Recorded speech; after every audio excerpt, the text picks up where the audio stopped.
ನಮಸ್ಕಾರ, ಪ್ರಜಾರಾಜ್ಯ ಕನ್ನಡ ನ್ಯೂಸ್ಗೆ ಸ್ವಾಗತ. ನಾನು ರಾಮಗೌಡ ಪಾಟೀಲ್. ಬೆಳಗಾವಿ ನಗರದ ಕ್ಲಬ್ ರಸ್ತೆಯ ಬಿ ಶಂಕರಾನಂದ್ ವೃತ್ತದಲ್ಲಿ ಬಿ ಶಂಕರಾನಂದ್ ಅವರ ಕಂಚಿನ ಪುತ್ಥಳಿಯನ್ನ ಗಣ್ಯರಿಂದ ಅನಾವರಣ. ಚಿಕ್ಕೋಡಿ ಲೋಕಸಭಾ ಕ್ಷೇತ್ರದಿಂದ ಸತತ 7 ಬಾರಿ ಗೆಲುವು ಸಾಧಿಸಿ ಕೇಂದ್ರ ಸಚಿವರಾಗಿ ರಾಷ್ಟ್ರ ರಾಜಕಾರಣದಲ್ಲಿ ಛಾಪು ಮೂಡಿಸಿದ ಬಿ ಶಂಕರಾನಂದ್ ಅವರ ರಾಜಕೀಯ ಜೀವನ ಮಾದರಿ ಎಂದು ಜಿಲ್ಲಾ ಉಸ್ತುವಾರಿ ಸಚಿವ ಸತೀಶ್ ಜಾರಕಿಹೊಳಿ ಮೆಚ್ಚುಗೆ ವ್ಯಕ್ತಪಡಿಸಿದರು. ಪ್ರಭಾವಿ ರಾಜಕಾರಣಿಯಾಗಿದ್ದ ಶಂಕರಾನಂದ್ ಅವರು ಜಿಲ್ಲೆ ಹಾಗೂ ಕರ್ನಾಟಕದಲ್ಲಿ ಅನೇಕ ನಾಯಕರನ್ನು ಬೆಳೆಸಿದ್ದಾರೆ. ಬೆಳಗಾವಿ ಜಿಲ್ಲೆಯಲ್ಲಿ ಶೈಕ್ಷಣಿಕ ಸಂಸ್ಥೆ, ಆಸ್ಪತ್ರೆ ಹಾಗೂ ಸಕ್ಕರೆ ಕಾರ್ಖಾನೆಗಳ ನಿರ್ಮಾಣಕ್ಕೆ ಅವರು ನೀಡಿದ ಕೊಡುಗೆ ಸ್ಮರಣೀಯ. ಕೇಂದ್ರದಲ್ಲಿ ಇಂದಿರಾ ಗಾಂಧಿ ಮತ್ತು ರಾಜೀವ್ ಗಾಂಧಿ ಅವರೊಂದಿಗೆ ಉತ್ತಮ ಬಾಂಧವ್ಯ ಇಟ್ಟುಕೊಂಡಿದ್ದ ಶಂಕರಾನಂದ್ ಅವರು ಮಹಾರಾಷ್ಟ್ರದಲ್ಲೂ ಹೆಸರು ಮಾಡಿದ್ದರು. ಅವರ ಪುತ್ಥಳಿ ನಿರ್ಮಾಣದಿಂದ ಮುಂದಿನ ದಿನಗಳಲ್ಲಿ ಯುವ ಪೀಳಿಗೆಗೆ ಶಂಕರಾನಂದ್ ಅವರನ್ನು ಪರಿಚಯಿಸುವ ಕೆಲಸ ಆಗಲಿದೆ ಎಂದು ಇದೇ ವೇಳೆ ಗಣ್ಯರು ಹೇಳಿದರು. ಈ ಸಂದರ್ಭದಲ್ಲಿ ಪ್ರದೀಪ್ ಕನಗಲಿ ಪ್ರಾಸ್ತಾವಿಕವಾಗಿ ಮಾತನಾಡಿದರು. ವಿಧಾನ ಪರಿಷತ್ ಸದಸ್ಯ ಪ್ರಕಾಶ್ ಹುಕ್ಕೇರಿ, ಶಾಸಕ ಗಣೇಶ್ ಹುಕ್ಕೇರಿ, ವಿಧಾನ ಪರಿಷತ್ ಮಾಜಿ ಸದಸ್ಯ ಮಹಾಂತೇಶ್ ಕವಟಗಿಮಠ್, ಮೇಯರ್ ಮಂಗೇಶ್ ಪವಾರ್ ಸೇರಿದಂತೆ ಅನೇಕರು ಈ ಒಂದು ಕಾರ್ಯಕ್ರಮದಲ್ಲಿ ಪಾಲ್ಗೊಂಡಿದ್ರು. ರಾಮಗೌಡ ಪಾಟೀಲ್, ಪ್ರಜಾರಾಜ್ಯ ಕನ್ನಡ ನ್ಯೂಸ್, ಬೆಳಗಾವಿ. ಜಿಲ್ಲಾಧ್ಯಕ್ಷರಾದ ಲಕ್ಷ್ಮಣರಾವ್ ಶಿಂಗ್ಳೆ ಅವರೇ, ಇನ್ನು ಅನೇಕ ಅವ್ರ ಜೊತೆ ಕೆಲಸ ಮಾಡಿದಂಥ ನಾಯಕರು ಇವತ್ತ ವೇದಿಕೆ ಮೇಲಿದ್ದಾರೆ. ಸೊ ಇವತ್ತು ಬಹಳ ಸಂತೋಷದ ದಿನ ಅಂತ ಹೇಳ್ಬೋದು. ಸುಮಾರು 25-30 ವರ್ಷಗಳ ಹಿಂದೆ ನಮ್ಮ ಡಾಕ್ಟರ್ ಪ್ರಭಾಕರ್ ಕೋರೆ ಹೇಳಿದಂಗೆ ಕರ್ನಾಟಕ ರಾಜ್ಯ ರಾಜಕಾರಣ ಮತ್ತು ವಿಶೇಷವಾಗಿ ಬೆಳಗಾವಿ ಜಿಲ್ಲಾ ರಾಜಕಾರಣ ಅದು ಬೆಳಗಾವಿಯಿಂದ ನಿಯಂತ್ರಣ ಮಾಡುವಂಥ ದಿನಗಳನ್ನು ಆ ದಿವಸಗಳನ್ನು ನಾವು ನೋಡಿದ್ದೀವಿ. ಅವ್ರ ರಾಜಕೀಯ ಕೊನೆ ಹಂತದಲ್ಲಿದ್ದರೆ ನಾವು ಆವಾಗ ಜಸ್ಟ್ ನಮ್ಮದು ರಾಜಕೀಯ ಪ್ರಾರಂಭ ಹಂತದಲ್ಲಿ ಅವ್ರನ್ನ ನಾವು ಭೇಟಿ ಆಗ್ತಾ ಇದ್ದೀವಿ. ಅವ್ರ ಜೊತೆ ಹಲವಾರು ಕಾರ್ಯಕ್ರಮದಲ್ಲಿ ಭಾಗವಹಿಸಿದ್ದೀವಿ. ಅವರಲ್ಲಿ ವಿಶಿಷ್ಟವಾದ ನಡವಳಿಕೆ ಅನ್ಬೋದು, ನಾವು ಗುಣಗಳನ್ನು ಅನ್ಬೋದು ಕಂಡುಕೊಳ್ಳುವಂಥ ಸಂದರ್ಭ ದಿನಗಳಲ್ಲಿ ನಾವು ನೋಡಿದ್ದೀವಿ. ಈ ಭಾಗದಲ್ಲಿ ಹಲವಾರು ಡಾಕ್ಟರ್ ಕೋರೆ ಅವರು ಹೆಂಗೆ ಅವರ ಸಂಸ್ಥೆ ನಿರ್ಮಾಣ ಮಾಡಲಿಕ್ಕೆ ಅವ್ರದ್ದೇ ಅಂತ ಪಾತ್ರ ಇದೆ ಅಂತ ಹೇಳಿದ್ರು. ಅದ್ರ ಎದುರುಗಡೆ ಇರುವಂಥ ಸೆಂಟ್ರಲ್ ಗೌರ್ಮೆಂಟ್ನ ರಿಸರ್ಚ್ ಸೆಂಟರ್ ಕೂಡ ಅವರ ಆರೋಗ್ಯ ಸಚಿವರಾಗಿರಂತ ಮಾಡಿರುವಂಥ ಕೊಡುಗೆ ಅದು. ಕನಗದಲ್ಲಿ ಕೂಡ ಆರೋಗ್ಯ ಸಚಿವರಿದ್ದಾಗ ಕೂಡ ಅವ್ರದ್ದೇ ಅಡಿಯಲ್ಲಿ ಬರುವಂಥ ಒಂದು ಫ್ಯಾಕ್ಟ್ರಿಯನ್ನು ಕೂಡ ನಿರ್ಮಾಣ ಮಾಡಿದರು. ನಿಪ್ಪಾಣಿ ಸಕ್ಕರೆ ಕಾರ್ಖಾನೆ ಕೂಡ ಅವರ ಕಾಲಾವಧಿಯಲ್ಲಿ ಆಗಿರುವಂಥ ಕಾರ್ಖಾನೆ. ಇನ್ನೂ ಹಲವಾರು ಸಂಸ್ಥೆಗಳನ್ನು ನಮಗೆ ಕೊಡುವಂಥ ಪ್ರಯತ್ನವನ್ನು ಮಾಡಿದ್ರೆ ಬಹುಶಃ ಇವತ್ತಿನ ಪೀಳಿಗೆ ಇದು ಗೊತ್ತಿಲ್ಲ. ತಮ್ಮದೇ ಆದ ಶೈಲಿಯಲ್ಲಿ ನಮ್ಮ ಜಿಲ್ಲೆಗೆ ಹಲವಾರು ಶಿಕ್ಷಣಗಳ ಸ್ಥಾಪನೆ ಮಾಡಲಿಕ್ಕೆ ಸಹಕಾರ ಮಾಡಿದ್ದಾರೆ. ಹಲವಾರು ಬ್ಯಾಂಕ್ಗಳಿರಬಹುದು.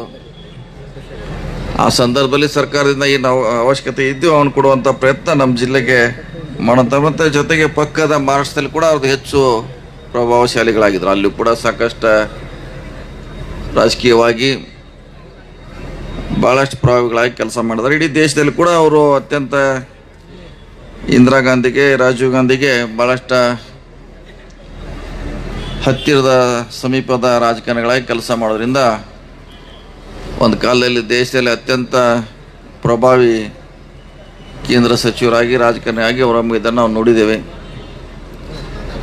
ಅವರು ಹಾಕಿಕೊಟ್ಟಿರುವಂಥ ಹಲವಾರು ಮಾರ್ಗಗಳಿರ್ಬೋದು, ವಿಚಾರಗಳಿರ್ಬೋದು, ಅದನ್ನು ಇವತ್ತು ನಾವು ನೆನೆಸ್ಕೊಳ್ಳೋದು ಅವಶ್ಯಕತೆ ಇದೆ. ಅದಕ್ಕೆ ಕಾರಣ ಅಂದರೆ ಇವತ್ತು ಅವರು ಏನು ಅನಾವರಣ ಮಾಡಿರುವಂಥ ಪುತ್ಥಳಿ ಹೊಸ ಪೀಳಿಗೆ ಇವ್ರ ಬಗ್ಗೆ ಬೆಳಕು ಚೆಲ್ಲುವಂಥ ಮತ್ತು ವಿಚಾರ ಮಾಡುವಂಥ ದಿನಗಳ ಪ್ರಾರಂಭ ಆಗ್ತಾವಂತ ನಾನು ಭಾವಿಸಿದ್ದೇನೆ. ಕಳೆದ 2 ವರ್ಷಗಳ ಹಿಂದೆ ಕನಗದಲ್ಲಿ ನಾವು ಕೋರೆ ಅವರು ಇನ್ನು ಮಹಂತೇಶ್ ಅವರು ಹೋದಾಗ ಈ ವಿಷಯ ಅಲ್ಲಿ ಪ್ರಸ್ತಾಪ ಬಂತು. ಬೆಳಗಾವಿ ನಗರಕ್ಕೆ ಒಂದು ಅವರ ಮಾರ್ಗದಕ್ಕೆ ಹೆಸರಿಡೋಣ, ಅವರ ಪುತ್ಥಳಿ ಅನಾವರಣ ಮಾಡುವಂಥ ಸಂದರ್ಭದಲ್ಲಿ ನಾವೆಲ್ಲರೂ ವೇದಿಕೆ ಬಿದ್ದಾಗ ನೀವು ಮಾಡಿ, ನಾವೆಲ್ಲ ನಿಮ್ಮ ಜೊತೆ ಇರ್ತೀವಿ ಅನ್ನೋ ಮಾತನ್ನು ಕೂಡ ಆ ಸಂದರ್ಭದಲ್ಲಿ ಹೇಳಿದ್ದೀವಿ. 2 ವರ್ಷ ನಂತರ ಕಾರ್ಯಗತ ಆಗಿದೆ. ಇನ್ನು ಮುಂದೆ ಈ ಜಿಲ್ಲೆಗೆ ಶಂಕರಾನಂದ ಅವರ ಪರಿಚಯ ಮಾಡುವಂಥ ದಿನ ಪ್ರಾರಂಭ ಆಗ್ತವ್ರು ನಾನು ಭಾವಿಸಿದ್ದೇನೆ. ಈ ಭಾಗಕ್ಕೆ ಬಿ ಶಂಕರಾನಂದ ಮಾರ್ಗ ಅಂತ ಇರ್ಬೋದು, ಅವರ ಪುತ್ಥಳಿ ಅನಾವರಣ ಮೂಲಕ ಅವರ ಮಾಡಿರುವಂಥ ಕಾರ್ಯ ಆ ಮೂರ್ತಿ ಸಾರಿ ಹೇಳುವಂಥ ಪ್ರಯತ್ನ ಆಗ್ತದೆ ಅನ್ನೋ ಮಾತನ್ನು ಈ ಸಂದರ್ಭದಲ್ಲಿ ಹೇಳುತ್ತಾ, ಅವ್ರ ಕುಟುಂಬದವರು ಕೂಡ ಹಿಂದೆ ಮಂತ್ರಿಗಳಾಗಿ ನಮ್ಮ ಓಂ ಪ್ರಕಾಶ್ ಕಣಗಲೆ ಅವರು ಕೆಲವು ದಿವಸ ರಾಜಕೀಯದಲ್ಲಿ ಸೇವೆ ಮಾಡಿದ್ದಾರೆ. ಅದು ಮುಂದುವರಲಿಕ್ಕೆ ಅವ್ರ ಕುಟುಂಬದಿಂದ ಆ ಸಂದರ್ಭದಲ್ಲಿ ಸಾಧ್ಯ ಆಗಿಲ್ಲ. ಅದು ಎಷ್ಟು ನಾವು ಜನಸೇವೆ ಮಾಡ್ತೀವಿ ಅಷ್ಟು ರಾಜಕೀಯವಾಗಿ ನಮ್ಗೆ ಅನುಕೂಲ ಆಗ್ತದೆ. ನೇರವಾಗಿ ರಾಜಕೀಯಕ್ಕೆ ಹೋದರೆ ಅದು ಕಷ್ಟದ ಕೆಲಸ. ನಾವು ಸಮಾಜಮುಖಿಯಾಗಿ ಬಂದರೆ ಇನ್ನೂ ಭಾಳಷ್ಟು ಅನುಕೂಲ ಆಗುತ್ತೆ. ಸಮಾಜ ಸೇವೆ ಮಾಡಲಿಕ್ಕೆ ಯಾವುದೇ ಸರ್ಟಿಫಿಕೇಟ್ ಅವಶ್ಯಕತೆ ಇಲ್ಲ. ನಾವು ಎಷ್ಟು ಕೆಲಸ ಮಾಡ್ತೀವಿ ಅಷ್ಟು ಜನ ನಮ್ಮನ್ನ ಗುರುತಿಸ್ತಾರೆ. ನಂತರ ಅದು ರಾಜಕೀಯವಾಗಿ ಖಂಡಿತವಾಗಿ ನಮಗೆಲ್ಲ ಉಪಯೋಗ ಆಗ್ತೈತೆ ಅನ್ನೋ ಮಾತನ್ನು ಈ ಸಂದರ್ಭದಲ್ಲಿ ಹೇಳುತ್ತಾ, ಅವ್ರ ಕಾಲಾವಧಿಯಲ್ಲಿ ಭಾಳಷ್ಟು ರಾಜಕಾರಣಗಳನ್ನ ಹುಟ್ಟಾಕಿದ್ರು. ಅವ್ರು ನಮ್ಮ ಘಾಟ್ಗೇಜಿ ಅವ್ರು ಇರ್ಬೋದು, ಪ್ರಭಾಕರ್ ಕೋರೇಜಿ ಅವ್ರು ಇರ್ಬೋದು, ಅತನಿಯ ಕೆಲವು ಶಾಸಕರು ಇರ್ಬೋದು, ಸುಮಾರು ನಮ್ಮ ಮುರುಗೇಶ್ ಡಪ್ಪಳಾಪುರ ಅಂತಿ ಅವ್ರದ್ದೇ ಕ್ಯಾಂಡಿಡೇಟ್ ಅದು. ಎಲ್ಲದಾರು ಮುರುಗೇಶ್ ಡಪ್ಪಳಾಪುರ ಅಂತಿ ಉಕ್ಕೇರಿಗೆ ಫಿಕ್ಸ್ ಇದ್ರು ಅವರು. ಸೊ ಇಂಥ ಭಾಳಷ್ಟು ಅವ್ರ ಕಾಲಾವಧಿಯಲ್ಲಿ ಟಿಕೆಟನ್ನು ಹೇಳ್ದಂಗೆ 18 ಟಿಕೆಟನ್ನು ನಾವು ನೋಡಿದ್ವಿ. ಬ್ಲ್ಯಾಂಕ್ ತಂದಿರೋ ಅವರು, ಅದ್ರಾಗ ಯಾರ್ದು ಹೆಸರು ಬರ್ದಿರಕ್ಕಿಲ್ಲ. ಸೈನ್ ಮಾತ್ರ ಇತ್ತು ಅಧ್ಯಕ್ಷದು, ಬ್ಲ್ಯಾಂಕ್ ಮಾತ್ರ ಕೊಟ್ಟೋದು ಇತಿಹಾಸ. ಕಾಂಗ್ರೆಸ್ನಲ್ಲಿ ಆ ರೀತಿ ಆಗಲಿಕ್ಕೆ ಅವಕಾಶ ಇಲ್ಲ. ಅವರ ಅವಧಿಯಲ್ಲಿ ಅದಾಗಿದ್ದು ನಾವು ಕೂಡ ಕಣ್ಣಾರೆ ನೋಡಿದ್ದೀವಿ. ಸೊ ಭಾಳಷ್ಟು ಜನ ನಮ್ಮ ಪ್ರಕಾಶ್ ಹುಕ್ಕೇರಿ ಅವರು ಕೂಡ ಅವ್ರ ಕಾಲಾವಧಿಯಲ್ಲಿ MLCಗಳಾಗಿ ಹೊರಹೊಮ್ಮಿ ನಮ್ಮ ಜಿಲ್ಲೆಗೆ ಸಾಕಷ್ಟು ಹೆಂಗೆ ರಾಜ್ಯದಲ್ಲಿ ದೇವರಾಜ್ ಅರಸು ಅವ್ರ ಕೊಡುಗೆ ಕೊಟ್ಟರು. ಭಾಳಷ್ಟು ಮಂತ್ರಿಗಳನ್ನು, ರಾಜಕಾರಣಿಗಳನ್ನು, ಗುಂಡ್ರಾವ್ ಕೊಟ್ಟರು, ಬಂಗಾರಪ್ಪನವ್ರು ಕೊಟ್ಟರು. ಹಂಗೆ ನಮ್ಮ ಜಿಲ್ಲೆಗೆ ಬಿ ಶಂಕರಾನಂದ ಅವ್ರ ಕೊಡುಗೆ ಅಪಾರವಾಗಿದೆ. ಅವರೆಲ್ಲ ಈಗ ರಾಜಕಾರಣಿಗಳಾಗಿ ಕೆಲಸ ಮಾಡ್ತಿದ್ದಾರೆ. ಅಂಥ ಒಂದು ಮುಖಂಡತ್ವ ಬೆಳೆಸುವಂಥ ಒಂದು ಇಚ್ಛಾಶಕ್ತಿ ಕೂಡ ಬೇಕಾಗ್ತದೆ. ಸೊ ಅದು ನಮ್ಮ ಜಿಲ್ಲೆಗೆ ಕೊಡುವಂಥ ಪ್ರಯತ್ನವನ್ನು ಮಾಡಿದ್ದಾರೆ. ಯಾಕೆಂದರೆ ಒಬ್ಬೊಬ್ರಿಗೆ ಒಂದು ಶೈಲಿ ಇರ್ತೈತೆ, ಅದು ಶೈಲಿ ಕಾಣೋಲ್ಲ. ಅವ್ರು ಯಾವ ರೀತಿ ಕೆಲಸ ಮಾಡ್ತಾರೆ ಅಂತ ನಾವು ಹತ್ತಿರದಿಂದ ನೋಡೋಕೆ ಮಾತ್ರ ಗೊತ್ತಾಗ್ತದೆ. ಭಾಳಷ್ಟು ಜನಕ್ಕೆ ದೂರಿನವ್ರಿಗೆ ಏನೂ ಮಾಡಿಲ್ಲ ಅಂತ ಅನಿಸಿದ್ರು ಕೂಡ ನಾವು ಹತ್ತಿರ ಹೋದಾಗ ಅವ್ರ ಕಾರ್ಯಶೈಲಿ, ಅವ್ರು ಮಾಡುವಂಥ ಕೆಲಸದ ವ್ಯವಸ್ಥೆ ನೋಡ್ಲಿಕ್ಕೆ ಸಿಗ್ತೈತೆ ನಮಗೂ. ಅಂಥದ್ರಲ್ಲಿ ಶಂಕರಾನಂದ ಸಾಹೇಬರು ಒಬ್ಬರು ಅನ್ನೋದು ನಮಗೆ ಹೆಮ್ಮೆ ಕೂಡ ಇದೆ. ಸೊ ನಮ್ಮ ಬೆಳಗಾವಿ ಜಿಲ್ಲೆ ಹೆಸರನ್ನು ದಿಲ್ಲಿವರೆಗೆ ಮೂಡಿಸ್ಲಿಕ್ಕೆ ಅವ್ರ ಹೆಸರಟ್ಟೆ ಸಾಕಂತ ನಾನು ಭಾವಿಸಿದ್ದೀನಿ. ಬೋಪರ್ಸ್ ಗಣ್ಯ ಅಧ್ಯಕ್ಷರಾಗಿ ಅದನ್ನು ವಿಚಾರಣೆ ಮಾಡುವಂಥ ಒಂದು ಕಮಿಟಿ ನೇಮಿಸಿದರು. ಅದರ ಅಧ್ಯಕ್ಷರಾಗಿ ಕೆಲಸ ಮಾಡೋಕೆ ದೇಶದಲ್ಲಿ ಕೂಡ ಒಂದು ಸಂಚಲನ ಮೂಡಿಸುವಂಥ ದಿನಗಳನ್ನು ನಾವು ನೋಡಿದ್ದೇವೆ. ಇಂಥ ಹಲವಾರು ಕಾರ್ಯಗಳನ್ನು ದಿಲ್ಲಿಯಲ್ಲಿ ಮಾಡಿರ್ಬೋದು, ಬೆಂಗಳೂರಲ್ಲಿ ಮಾಡಿರ್ಬೋದು, ಬೆಳಗಾವಿಯಲ್ಲಿ ಮಾಡುವಂಥ ಪ್ರಯತ್ನ ಮಾಡೋದೆಲ್ಲ ಇವತ್ತು ಇತಿಹಾಸದಲ್ಲಿದೆ.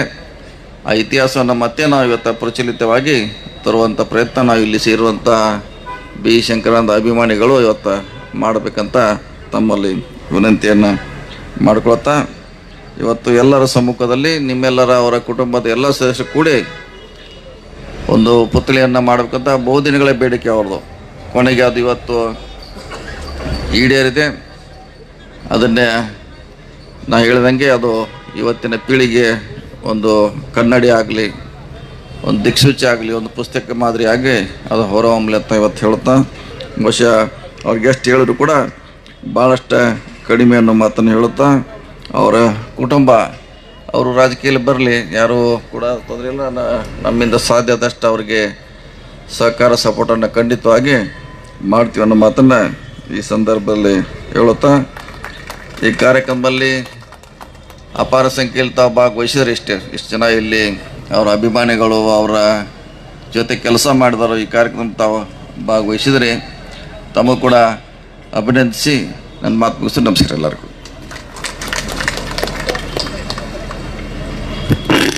ಬೆಳಗಾವಿ ಜಿಲ್ಲೆಯ ಹೆಮ್ಮೆ ಮಾನ್ಯ ಶ್ರೀ ಬಿ ಶಂಕರಾನಂದ್ ಅವರನ್ನು ಯುವ ಪೀಳಿಗೆಗೆ ಪರಿಚಯಿಸುವಂತಹ ಕಾರ್ಯವನ್ನು ಆರಂಭ ಮಾಡಿವೆ ಅಂತ ಬಹಳ ಸಂತೋಷದಿಂದ ತಮ್ಮ ನುಡಿಗಳನ್ನು ಹಂಚಿಕೊಂಡ್ರು ಮಾನ್ಯ ಜಿಲ್ಲಾ ಉಸ್ತುವಾರಿ ಸಚಿವರಾದ ಶ್ರೀ ಸತೀಶ್ ಜಾರಕಿಹೊಳಿ ಅವರು. ಕಣಗಲಿ ಕುಟುಂಬದ ಪರವಾಗಿ ಎಲ್ಲರ ಪರವಾಗಿ ಮಾನ್ಯರಿಗೆ ಧನ್ಯವಾದಗಳು, ನಮಸ್ಕಾರ. ಇದೀಗ ತಮ್ಮ ಮುಂದೆ ಮಾನ್ಯ ಶ್ರೀ ಬಿ ಶಂಕರಾನಂದ್ ಅವರ ಮೂರ್ತಿ ಅನಾವರಣಗೊಂಡದ, ಲೋಕಾರ್ಪಣೆಗೊಂಡದ. ಈ ಮೂರ್ತಿಯನ್ನ ಕೆತ್ತಿದಂತಹ ಶಿಲ್ಪಿ ಶ್ರೀ ರಾಜೀವ್ ರಾವುತ್ ಅವರು ತಮ್ಮ ಜೊತೆಗಿದ್ದಾರೆ. ಅವರಿಗೆ ಪ್ರೀತಿಯ ಸತ್ಕಾರವನ್ನ ಮಾಡಬೇಕು ಅಂತ ಮಾನ್ಯ ಜಿಲ್ಲಾ ಉಸ್ತುವಾರಿ ಸಚಿವರಾದ ಶ್ರೀ ಸತೀಶ್ ಜಾರಕಿಹೊಳಿ ಅವರಲ್ಲಿ ವಿನಂತಿ ಮಾಡಿಕೊಳ್ತಾ ಇದ್ದೀನಿ. ಶ್ರೀ ರಾಜೀವ್ ರಾವುತ್ ಅವರು ದಯವಿಟ್ಟು ವೇದಿಕೆಗೆ ಆಗಮಿಸಬೇಕು.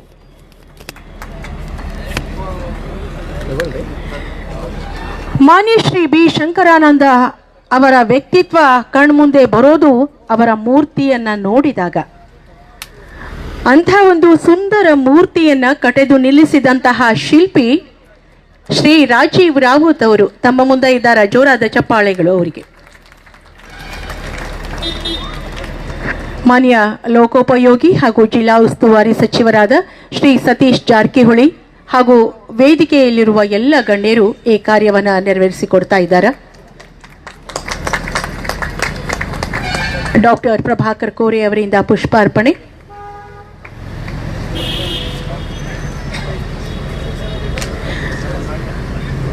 ಶ್ರೀ ರಾಜೀವ್ ರಾವುತ್ ಅವರಿಗೆ ಅಭಿನಂದನೆಗಳು, ಧನ್ಯವಾದ. ಬಂಧುಗಳೇ, ರಾಷ್ಟ್ರ ಕಟ್ಟುವ ಕಾರ್ಯದೊಳಗ ತಮ್ಮ ತನುಮನವನ್ನೇ ಅರ್ಪಿಸಿ ಅಪೂರ್ವ ಕೈಂಕರ್ಯ ಕೈಗೊಂಡಂತಹ ಬೆಳಗಾವಿಯ ಹೆಮ್ಮೆಯ ಪುತ್ರ ಶ್ರೀ ಬಿ ಶಂಕರಾನಂದ ಅವರ ಬಗ್ಗೆ ಮಾತಾಡಲಿಕ್ಕೆ ಈಗ ತಮ್ಮ ಮುಂದೆ ಬರ್ತಾ ಇದ್ದಾರೆ ಶ್ರೀ ಮಹಾಂತೇಶ್ ಕವಟಗಿಮಠ್ ಅವರು. ಶ್ರೀ ಮಹಾಂತೇಶ್ ಕವಟಗಿಮಠ್.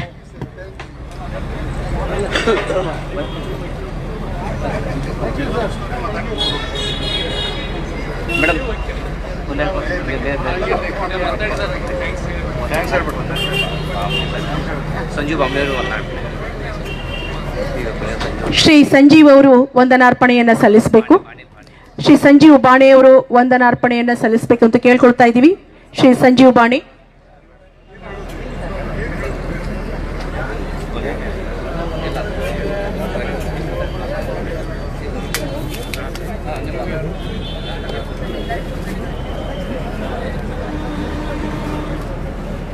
ಇವತ್ತಿನ ಶ್ರೀ ಬಿ ಶಂಕರಾನಂದಜಿ ಪುತ್ಳೆ ಅನಾವರಣ ಕಾರ್ಯಕ್ರಮಕ್ಕೆ ಆಗಮಿಸಿದಂಥ ಜಿಲ್ಲಾ ಉಸ್ತುವಾರಿ ಸಚಿವರಾದ ಸತೀಶಣ್ಣ ಜಾರಕಿಹೊಳಿ ಅವರೇ, ಪ್ರಭಾಕರ್ ಕೋರೆ ಅವರೇ, ಮಹಾಂತೇಶ್ ಕವಟಗಿಮಠ್ ಅವರೇ, ಪ್ರಕಾಶ್ ಹುಕ್ಕೇರಿ ಅವರೇ, ಘಾಟ್ಗೆ ಸಾಹೇಬ್ರೆ, ಚಿಂಗ್ಳೆ ಅವರೇ, ವೇದಿಕೆ ಮೇಲೆ ಉಪಸ್ಥಿತ ಇದ್ದಂಥ ಎಲ್ಲ ಗಣ್ಯಮಾನ್ಯರೇ, ಇವರು ಅನ್ನದೇ ಎಲ್ಲ ಗಣ್ಯಮಾನ್ಯರಿಗೆ ಈ ಕಾರ್ಯಕ್ರಮಕ್ಕೆ ಆಗಮಿಸಿದಂಥ ತಮಗೆಲ್ಲರಿಗೆ ಧನ್ಯವಾದಗಳು ಸಲ್ಲಿಸ್ತೇವೆ. ವಂದನಾರ್ಪಣೆ.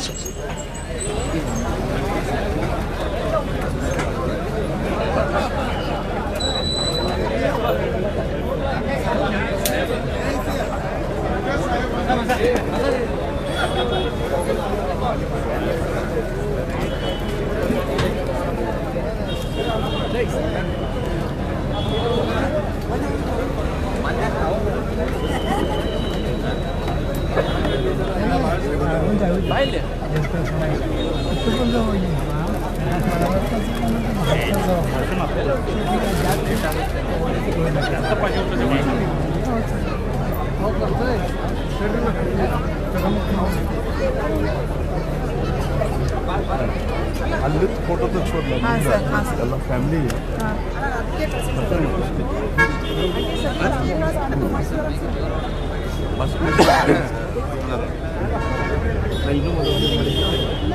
ಬಂದ್ರಲ್ಲ ಮತ್ತೆ ಮುಂದೆ ಅದು ಬಿಟ್ಟು ಹೊರಗೆ ಹೋಗಾರ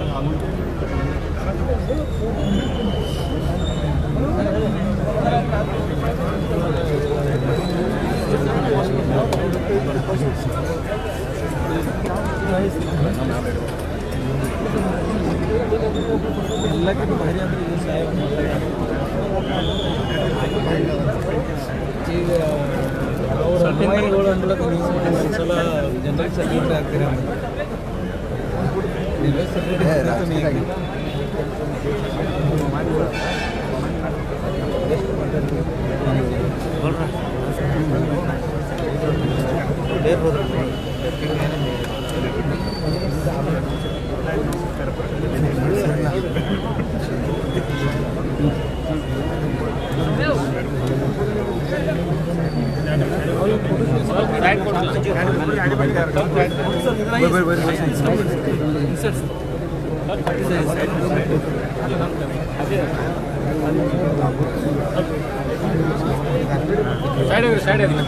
ಹಲೋ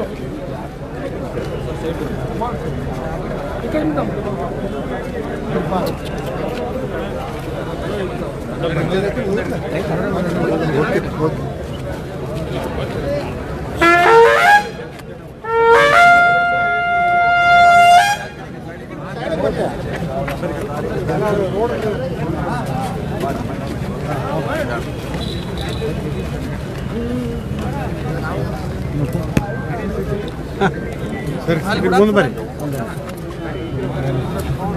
ಸಾವಕಾಶ ಅಣ್ಣ ಇವತ್ತು ಉತ್ತರ ಕರ್ನಾಟಕದ ಬಗ್ಗೆ ಚರ್ಚೆ ಆಗಬೇಕು ಅಂದರೆ ಅಧಿವೇಶನ ಆಗುತ್ತೆ ಆದರೆ ಬರೀ ಪ್ರತಿಭಟನೆಯಲ್ಲೇ ಕಾಲಹರಣ ಆಗ್ತಾ ಇದೆ. ಚರ್ಚೆ ಆಗ್ತಾ ಇದೆ, ಒಳಗಡೆ ಚರ್ಚೆ ಆಗ್ತದೆ. ಪ್ರತಿಭಟನೆ ಮಾಡೋದು ಇದ್ದೇ ಇರ್ತದೆ, ಅದೇನು ಮಾಡ್ಲಿಕ್ಕೆ ಆಗಲಿ ವ್ಯವಸ್ಥೆ. ಯಾರು ಚರ್ಚೆ ಎಲ್ಲರೂ ಮಾಡ್ತಿದ್ದಾರೆ, ಸರಿಯಾದ ರೀತಿಯಲ್ಲಿ ನಡೀತಾ ಇದೆ, ಏನು ತೊಂದರೆ ಇಲ್ಲ. ಗೃಹಲಕ್ಷ್ಮಿ ಹಣದ ಕುರಿತು ಅಂತ ಹೇಳಿ ಅದೆಲ್ಲ ನಡೀತದೆ, ಅದೆಲ್ಲ ಇಲ್ಲಿ ಅಷ್ಟೆಲ್ಲ ಬೆಂಗಳೂರಲ್ಲಿ ನಡೆದಾಗ ಕೂಡ ಇಂಥ ಪ್ರತಿಭಟನೆ ಧರಣಿ ಇದ್ದೇ ಇರ್ತದೆ. ಅಂದರೆ ಇಲಾಖೆಗಳ ಮಧ್ಯೆ ಸಮನ್ವಯ ಕೊರತೆಯಿಂದ ಸಮಸ್ಯೆ ಆಗ್ತಿದೆ. ಹಣಕಾಸು ಇಲಾಖೆ ಮತ್ತು ಇಲ್ಲ, ಅದು ನೋಡ್ಬೇಕು. ಇಲ್ಲ ಅದನ್ನೆಲ್ಲ ಯಾಕಂದ್ರೆ ಸರ್ಕಾರದಲ್ಲಿ ಸಿಸ್ಟಮ್ ಹಂಗಿರ್ತದೆ, ಹೆಚ್ಚು ಕಮ್ಮಿ ಆಗ್ತಿರಲ್ಲ. ಇದೇನು ಹೊಸದಲ್ಲ, 2 ತಿಂಗಳೊಮ್ಮೆ ಕೊಡ್ತಾನೆ ಇದೀವಿ ನಾವು. 3 ತಿಂಗಳಾಗ್ತೈತೆ. ಅವರು ಇಲ್ಲಿವರೆಗೆ ಸುಮಾರು 26-27 ಖಾತೆಗಳನ್ನು ಕೊಟ್ಟಿರ್ಬೋದು 30 ತಿಂಗಳಲ್ಲಿ. ಸೊ 2-3 ತಿಂಗಳ ಆಗಿರ್ಬೋದು. ಅದು ಕೊಟ್ಟಿದ್ದೀವಿ, ಇದು ಕೂಡ ಕೊಟ್ಟಿದ್ದೀವಿ, ಈಗ ಕೂಡ ಕೊಡ್ತೀವಿ. ಮಹಾತ್ಮ ಗಾಂಧಿ ಅದೇನು ಅನಾರೋಗ್ಯ ಆಗಿದೆ, ಅದೇನು ರೂಟಿನಲ್ಲಿದೆ, ಅದೇನು ಸಮಸ್ಯೆ. ಇಲ್ಲಿ ಹಿರಿಯ ಕಾಂಗ್ರೆಸ್ ನಾಯಕರ ಅವರ ಪುತ್ಥಳಿ ಅನಾವರಣ ಕಾರ್ಯಕ್ರಮಕ್ಕೆ ಇನ್ನು CM ಅವರಿಗೆ ಅನಾರೋಗ್ಯ ಬರಲಿಲ್ಲ, ಆದರೆ KPCC ಅಧ್ಯಕ್ಷರಾದರೂ ಬರಬೇಕಿತ್ತು ಅಂತ ಕಾರ್ಯಕರ್ತರು ಮಾತಾಡ್ತಾ ಇದ್ರು ಅಲ್ಲಿ ಕೆಳಗಡೆ ಕೂತವರು. ನೋಡೋಣ, ನಾವಿದೀವಲ್ಲ ಸಾಕು, ಅವ್ರ ಪರವಾಗಿ ನಾವಿದ್ದೀವಿ. ಮಹಾತ್ಮ ಗಾಂಧೀಜಿ ಅವರು ನರೇಗಾ ಯೋಜನೆಯನ್ನು ಕೇಂದ್ರ ಸರ್ಕಾರ ಬದಲಾವಣೆ ಮಾಡ್ತಾ ಇದೆ ಮತ್ತು ಅದಲ್ಲದೆ ಕರ್ನಾಟಕ ಸರ್ಕಾರ ರಾಜ್ಯ ಸರ್ಕಾರಗಳ ಮೇಲೆ ಮತ್ತಷ್ಟು ಹೊರೆ ಆಗ್ತಾ ಇದೆ.